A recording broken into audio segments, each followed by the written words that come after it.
Último bloque de nuestro programa y lo decíamos, ¿no? En estos tiempos tan interesantes plantear lo que hace la justicia desde el otro lado. Y esta convocatoria la hemos hecho porque en los últimos días se dio una jornada dentro del Poder Judicial donde nuestro invitado, el doctor Javier Araníbar, planteó un modelo de justicia que creo que es lo que todos estamos esperando. Esa justicia cercana a la gente, donde los jueces no tan solo hablen por sus sentencias. Y me remonto a una persona que la verdad que hizo un montón por la justicia de este país. Me refiero al doctor Federico Delgado, fiscal de la Nación, que hace algunos días nada más nos dejó. Y era la verdad un ejemplo de ese juez que estaba cerca de la gente. Y cuando uno trabaja allí dentro de la justicia, la verdad que quisiera esa sensibilidad.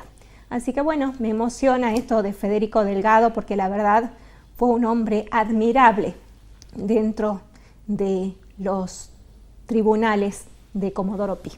Doctor Javier Araníbar, buenas noches, bienvenido, gracias por estar acá. Gracias por la invitación. La verdad que el otro día cuando usted hablaba me remonté directamente a Federico Delgado, ¿no? Y usted un hombre joven que tiene bastante trayectoria dentro de la justicia, que plantee esto de una justicia cercana, la verdad que hace un semáforo de esperanza de que algo puede cambiar, porque justamente creemos, quienes estamos de este lado, que la justicia tuvo un letargo en los últimos años que nos permitió muchas cosas que los argentinos no hubiéramos querido, y por eso quizás es el reclamo que hacemos a quienes tienen que llevar esta difícil tarea de la magistratura, que entiendo que no es nada fácil tampoco. Sí, como decís, Mónica, soy un juez joven dentro de todo, sin prejuicio de que ya tengo un poco más de 20 años en la justicia. De hecho, toda mi carrera judicial fue adentro de la Administración de Justicia, en su momento en el Ministerio Público y ya desde el 2005 en el Poder Judicial.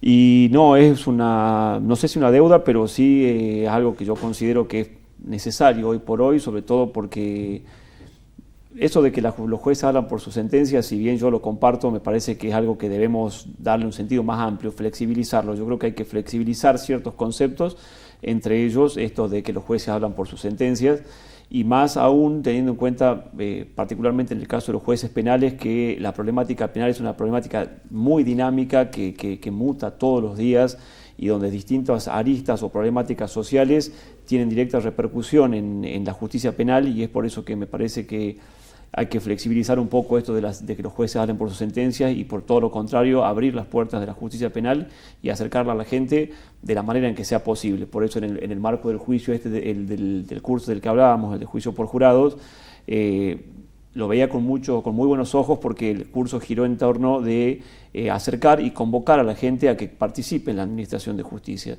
Esto de la publicidad de las audiencias de debate, por ejemplo, es una cuestión teórica, la gente no va a los juicios y sería sumamente interesante que lo haga para que pueda formar una opinión crítica en base a lo que escucha y no solamente en base a lo que lee por ahí por los medios de prensa, digamos. Llamó la atención ayer el fallo que ha dictado el tribunal que usted integraba sobre un caso de femicidio de Rosario de Lerma, donde muy pocas veces se ve que la petición de la Fiscalía que pedía la prisión perpetua sea concedida por el tribunal, en un tema que nos duele muchísimo en Salta y vemos que todos los esfuerzos que se hacen parece que son en vano, que no se logra articular, porque ustedes son el último eslabón, ustedes condenan a quien ya cometió el delito. ¿Cómo lo ve usted, doctor, con esa mirada humana del otro lado, de todo lo que significa leer un expediente, escuchar un imputado, a las víctimas y demás, esta situación en particular? Sin duda que es correcto, y no solamente en materia de femicidio, sino en distintas problemáticas que hay en materia penal. En materia penal es muy amplio el campo penal. Yo te podría contar numerosos ejemplos de conflictos sociales que no deberían sustanciarse en un tribunal penal de ninguna manera. Habría que buscarle métodos alternativos. ¿Como por ejemplo? Y yo soy un convencido de que una de las maneras de agilizar la justicia o de lograr una administración de justicia muy pronta es profundizar los mecanismos alternativos de resolución de conflictos. ¿Y usted cree que en materia penal usted cree que la mediación es la vía? Mediación, conciliación, arbitraje, suspensión del juicio a prueba, el juicio abreviado es una salida alternativa también. Yo creo que deberíamos concentrarnos en un organismo muy fuerte, muy grande, una estructura muy grande que sirva para contener mucha criminalidad, inclusive fuera del ámbito de la administración de justicia, por medio de la justicia de paz, por medio de referentes barriales, abrir un poco la cabeza, porque si todos los conflictos o cualquier conflicto pretendemos solucionarlo por medio de una sentencia y sobre todo mediante la aplicación de una pena, con la problemática carcelaria que hoy tenemos en nuestra provincia y en todo el país y en toda Latinoamérica, porque no es un problema de Salta ni de Argentina tampoco. Entonces, si pensamos que el problema se va a solucionar de esa manera, nos estamos equivocando seriamente, digamos.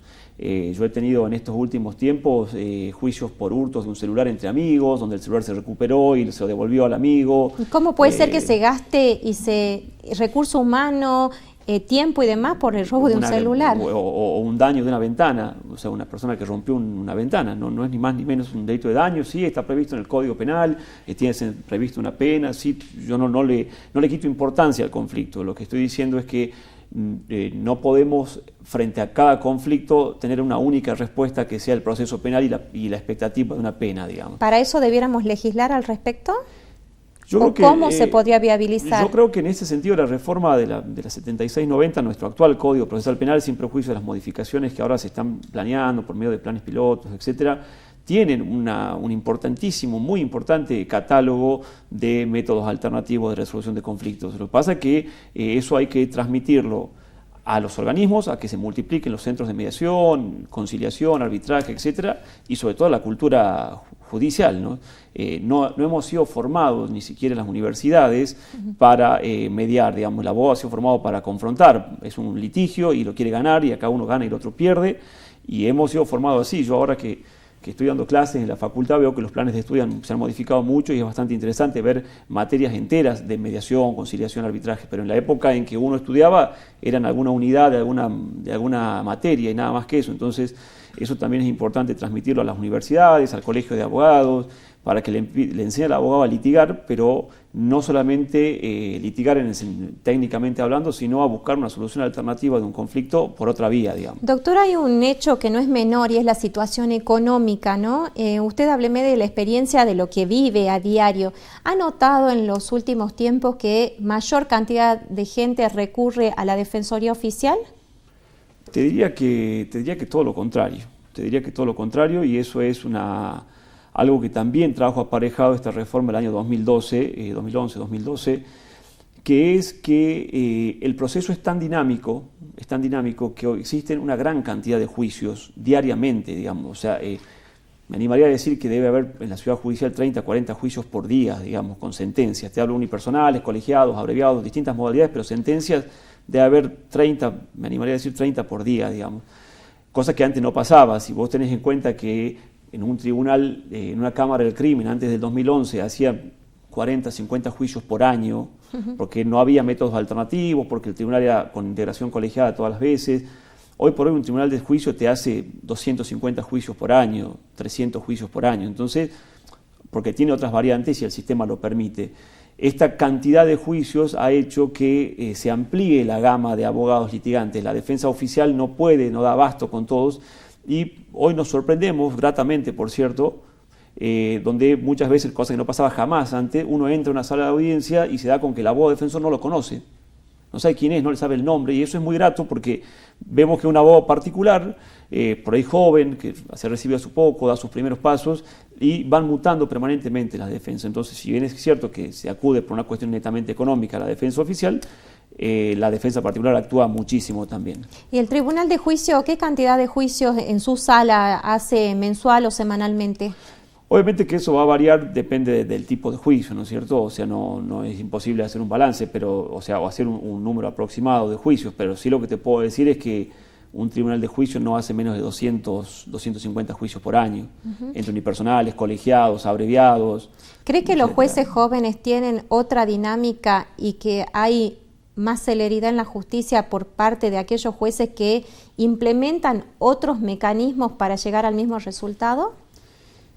Yo creo que los jueces jóvenes, digamos, o la nueva justicia, porque se está reformando la justicia necesariamente, esto es algo natural, digamos, tienen otra dinámica. El proceso penal tiene otra dinámica, los medios informáticos antes de la pandemia y fundamentalmente después de la pandemia han tomado un papel protagónico. Hoy es prácticamente diarios juicios por Zoom o por videollamadas, o es muy común, entonces eso facilita y agiliza los trámites. Si vos tenés en cuenta, por ejemplo... ¿Tenemos juicios con presos por Zoom? Algunos se han hecho, digamos, sí, sí, no necesariamente. Obviamente es mucho más cómodo tenerlo a la persona detenida frente a uno, digamos, por una cuestión de tener mayor contacto con el detenido, pero cuando las circunstancias lo generan la necesidad, se lo ha hecho, no, sin ningún problema, sin que eso implique una afectación ni nada que se le parezca. Doctor, ¿qué justicia cree que debiéramos tener de acá a 5 o 6 años? Yo le apuesto, como te digo, a los métodos alternativos. La justicia penal es, por regla general, la más dinámica. Siempre hay movimientos en el fuero penal. Ahora estamos atravesando un gran movimiento. ¿La oralidad va a permitir esto? Sin duda, la oralidad es una gran apuesta, un gran desafío. Hay quienes tienen temor, hay quienes tienen más resistencia, hay quienes no, pero es algo que se ha iniciado. ¿Qué desventaja le ve a usted a la oralidad? En realidad, técnicamente ninguna, te diría. Me parece que obviamente tiene, como siempre digo, por ahí una sentencia dicha de manera oral va a ser más entendible, seguramente para todos los operadores, pero por ahí le va a bajar la calidad, llamarle así un poco, que vos podrías darle una sentencia si tenés 5 o 10 días para escribirla en la tranquilidad de tu despacho. Lo que no siempre es correcto, o no siempre es útil, digamos, porque es más útil o conveniente explicarle. Yo en mi caso lo hago frecuentemente, le explico al detenido cuál es el hecho que se le atribuye y cuáles son los elementos que yo tuve en cuenta para entender que es culpable o que es inocente, y se lo explico sin perjuicio de que después me tomo los días que la ley me concede para elaborar los fundamentos de la sentencia.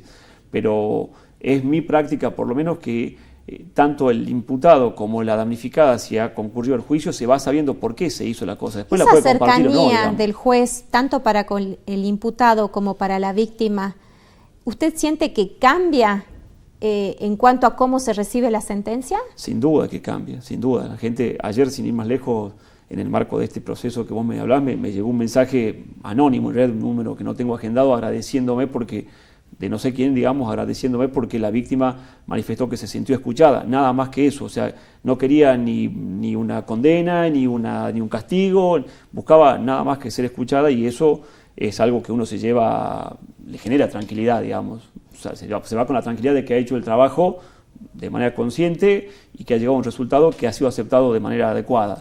Doctor, usted ha sido parte de uno de los tribunales más mediáticos, famosos, como quiera llamarlo, que hubo en Salta, que fue aquel constituido por los crímenes de las turistas francesas, conformado por el doctor Ángel Longarte, Bernardo Ruiz, Carlos Pucheta, reconocidos magistrados, algunos de ellos ya no están con nosotros, y usted era su secretario. Hoy esta causa está en la Corte Suprema de Justicia para ver si se abre o no una nueva instancia. ¿Qué le trae todo esto, teniendo en cuenta que después de 9 años en esta Salta sigamos hablando de esto y es como un caso que no está cerrado? Mirá, me acordaba antes de venir que justamente la última vez que vine a este programa fue como secretario, y justamente en las fechas previas al juicio a contar un poco cómo se estaba preparando el tribunal, porque ningún tribunal estaba preparado para una causa tan amplia como esa desde el punto de vista no de la amplitud de cantidad de testigos, porque eso es relativo, digamos, sino de la influencia que había, de la no presión, sino del interés de la opinión pública a través de los medios de tener acceso al juicio y etcétera. Lo dije en ese momento, lo voy a repetir ahora. El tribunal, por una cuestión de casualidad, lo vuelvo a decir, lo dije hace 8 años en este mismo programa y lo dije, el tribunal, por una cuestión de casualidad, porque eso era por sorteo en esa época, de hecho sigue siendo por sorteo ahora, la causa cayó o quedó radicada en el mejor tribunal, a mi criterio, que en ese momento tenía la justicia de Salta, no por una cuestión técnica ni siquiera, sino por una cuestión de aplomo, digamos. En ese momento había más de 100 años de experiencia judicial, digamos, volcada nada más que un proceso, por lo que considero que el proceso se llevó a cabo de manera brillante, te diría, o sea, normal, sin sobresaltos, sin inconvenientes, sin polémicas, sin nada. Como vos decís, los 3 jueces, 2 de los cuales no están, a Dios gracias, fueron y son amigos. En el caso del doctor Longarte, tengo diálogo diario con él. Me parece que fue un buen juicio, digamos. Después la sentencia, no era juez en ese momento, entonces puedo haberla compartido o no compartí algunas cosas, compartí muchas otras. De hecho tengo un libro escrito no sobre el juicio, pero sí sobre el proceso, y todos los ejemplos que cito en ese libro están tomados de ese caso. Ese juicio ¿Y fue muy hoy amplio, usted digamos. abriría de nuevo este proceso?